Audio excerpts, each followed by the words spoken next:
Hello everyone, my name is Sanjay, and today in my video I'll be talking about matrix multiplications. So first of all, before starting my video, I'd like to explain to you what is the definition of a matrix.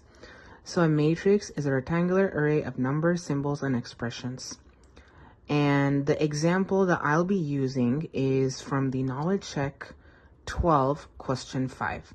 So the question here states that the dimensions of matrix A is 4 times 12 and the dimensions of matrix B is 12 times 12, which is true. Well, it states that the rule of matrix multiplication is that the column of matrix A has to be equal to the row of matrix B. And here I have written down a small sample, which are two matrices that are 2 into 2. So before starting to explain to you how to multiply this, I'd like to first describe to you what is a row. So a row is the horizontal number. So this would be a row. And the column is the vertical number. So the vertical is the down line. This is our column, this is our row. So the first step in this multiplication that I did is, as you can see, I used the letters instead of numbers. So I used A, B, C, D, and then I multiplied this by E, F, G, H.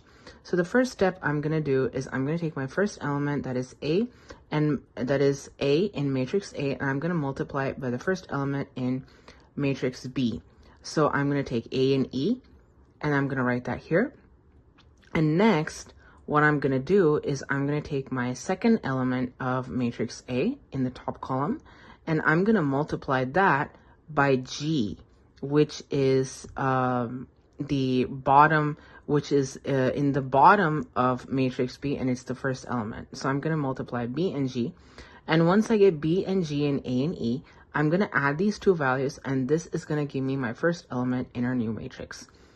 The second step I'm going to do is I'm going to multiply A and F, and I'm also going to add this to B and H. So AF, and I'm going to take this number, and then I'm going to add that. I'm going to take A and F, the product of A and F, and then I'm going to add that to the product of B and H, which is going to give me my second element. So to find my third element, I'm going to do the same thing. So here I'm going to take C and E. I'm going to multiply these two, and I'm going to add this to D and G, which is going to give me my third value.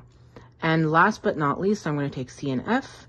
I'm going to multiply these two numbers, and then I'm going to add that to D and H, which is going to give me my last values.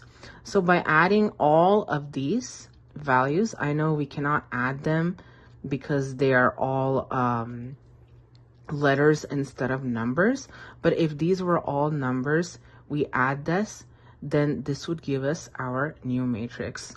The reason why I chose this is because I know this is a very challenging concept, and if you are not careful, you can get caught up with a lot of mistakes here.